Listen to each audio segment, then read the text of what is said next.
is 5:33 and now time for us to go into the legal landscape.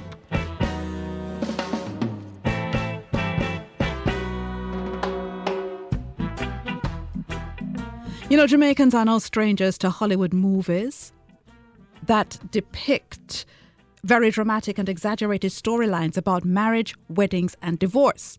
Some of them are very entertaining. We often look on and wonder if we could really get away with all these things in Jamaica. Well, Danielle Reid, an associate at the firm DunnCox Attorneys-at-Law, is here to clear up some of the myths and misconceptions that we see every day on television. Good afternoon, Danielle. Thank you so much for joining us. Hi, good afternoon. How are you? I am fair to find fabulous and trying to be fit. How are you? I would like to say the same. Great. All right. So we see a movie called What Happens in Vegas. Two people get married randomly. They try to get a divorce immediately. When they get before a judge, he tells them that they have to be married for at least 6 months before they can get a divorce. Can that really happen? Can two people who desire a divorce really be forced to stay married for a certain amount of time? Sadly, in Jamaica, yes. No! To even apply for a divorce in Jamaica, you have to be married for a minimum of 2 years. Oh! And that last year before you apply for divorce, you have to have broken down irretrievably. That means that what you have understood to be the marriage is no more. So to even have a judge countenance your application for divorce, you have to at least be married for this amount of time. You see, the laws in Jamaica surrounding marriage, they're very, very interesting. It would seem that lawmakers want you to get married. They make it quite easy to get married, but very difficult to get divorced. An example would be if you're living with someone for about 5 years and you're cohabiting, you can get some common law spouse benefits. On the other hand, if two people get married and they know right off the bat that was a mistake, they have to at least be married for a certain amount of time to get divorced. It's a very interesting thing. Very interesting indeed. All right, let me try another one on you. I know our listeners are listening keenly now. So many movies have this scene where someone objects to the bride and groom getting married during the speak now or forever hold your peace part. Now, in the film Maid of Honor, a man runs into a church to object to a wedding because he is in love with the bride. Right. So are there real repercussions to this happening? And can I stop a wedding by showing up on the day and objecting? The short answer is absolutely not. You cannot just show up to a wedding and interrupt it for just any reason. No. The Marriage Act outlines a whole process through which you're supposed to, make your objection known. And this is to take place long before the ceremony. It's not meant to happen on the day. Actually, after the publishing of the band, that's when you're supposed to give the marriage officer notice of your objection. And it can't just be any objection at all. It has to be a legal impediment. And a legal impediment could mean that one of the parties is below the age of consent, or, the bride and groom are actually siblings, something like that. It can't just be anything. So you wanting to object because you know that the groom is secretly having an affair, no, that's not a legal impediment. If you know that you're secretly in love with the bride, no, that's not a legal impediment. That those things are not reasons that a wedding should not take place in the eyes of the law.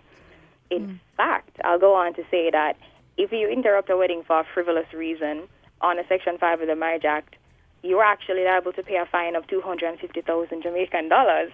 In addition to actual civil damages that a judge will assess, for the mental distress of having the most important day of your life ruined and all of that. So if I were you, I would send a WhatsApp the night before. I would not show up to a wedding and interrupt. But you haven't mentioned it. Can I just ask quickly then, what if you know for a fact that one of the persons is married, but they haven't been divorced? Oh, that could actually be a legal impediment because a marriage is supposed to take place between two single people. All right.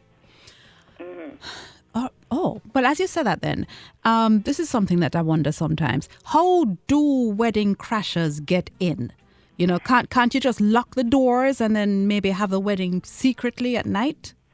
Right. that's an option, don't you think? But the Jamaican law is very strange in this way. It specifically requires that weddings take place between 6 a.m. and 8 p.m.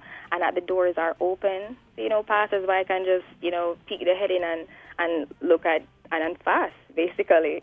Of course, that doesn't apply to the reception. Mm-hmm. The reception is not technically a wedding ceremony, and the Marriage Act is completely silent on the reception. Mm. Mm-hmm. But I know, I don't know if anyone else has seen this as well. There's a television show, 2.5 Men. One of the characters is Alan, and he was dying to get out of paying alimony. So he was so happy when his ex-wife told him that she was getting married, as this meant he would no longer have to pay her. So here's the question. Is this the only way to get out of paying alimony? What if the ex-spouse doesn't want to get married? Right, that's a good question, because sometimes a person might be so scarred from, the whole idea of marriage that they never get married again, and they choose to move on with a person and just live with them. Fortunately, the Jamaican law has considered something like that. So under the Maintenance Act, if your ex-spouse is now living with someone else, you can actually apply to cease your maintenance payments. But of course, you'd have to prove that they're actually living with that person. You don't have to wait until they get married.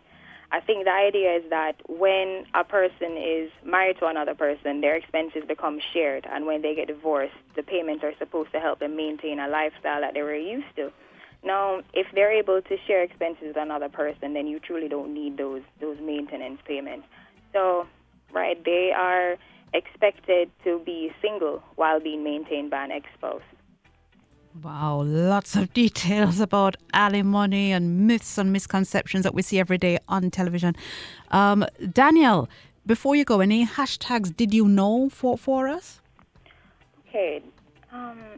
Did you know that the Marriage Act does not list lack of consummation as a ground to deem a marriage void?